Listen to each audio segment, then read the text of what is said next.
कर पाएगा, जिसके अंदर नीयत होगी वही तो कर पाएगा। ये दोनों बहुत ही महत्वपूर्ण चीजें हैं। जिनके पास ये चीजें नहीं है वो कभी नहीं कर सकते। वो नेता आप अपने बीच से चुनिए, कहीं पूछ सके कि आपने हमारा काम क्यों नहीं किया। ऐसा नेता नहीं जिसके सामने की हाथ जोड़ के खड़ा रहना कंपल्शन हो। जैसे यहाँ पे इन्होंने जोर से आवाज देके पूछा, वैसे उससे पूछ सके कि क्यों नहीं किया, क्या सड़क, क्या बिजली, क्या। आजकल मूर्ख लोगों की एक होड़ चली है नेता बनने की। जो जितना कम पढ़ा लिखा है, जो जितना कम ज्ञानी है, वो उतना जोरों से अपना लेके हम यहाँ पे आए हैं।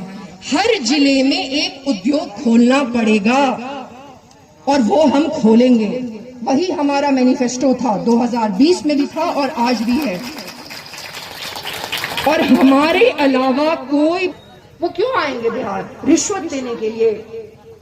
कोई उद्योगपति बिहार क्यों आएगा? 5 वर्षों में, 5 वर्ष में भी नहीं रहते। हम एक राज्य हैं, हम एक देश नहीं है। उनके पास ज्ञान नहीं है, उनके पास वो स्किल नहीं है। इन नेताओं के पास 14 कर बढ़ाना असंभव पड़ेगा। कितना भी फ्री भी बांट दे, कितना भी अभी फ्री में कुछ भी दे दे, कुछ नहीं होगा। हम ये मानते हैं कि हम बहुत गरीब नहीं हैं। हम आज ही कहेंगे यहाँ से को बदला जा सकता है। योजनाएं हैं, मकान दिए जा सकते हैं। इंदिरा आया गया है दूसरे राज्यों में। तमिलनाडु में आप जाके देखेंगे, हर जगह आपको मकान नजर आएगा। बेसिक राइट है और हमें ये सारी चीजें भी हमारे बिहार में नहीं मिल रही। ये देख के बहुत ही दुख होता है। ही जिताइए, अपना वोट उन्हीं को दीजिए। हमने पार्टी का नाम प्लूरल रखा है। आपको यहाँ पे अलग अलग उसका मतलब था। उस विचारधारा का मतलब होता है कि जो भी व्यक्ति, चाहे वो किसी भी कौम का हो या वो किसी भी जाति का हो, इस देश में रहना चाहिए। तो सारी पार्टी में जनता ही शब्द होता है, फिर भी इन्होंने आज तक जनता के लिए, और आप भी समझ रहे हैं कि क्यों कहा गया।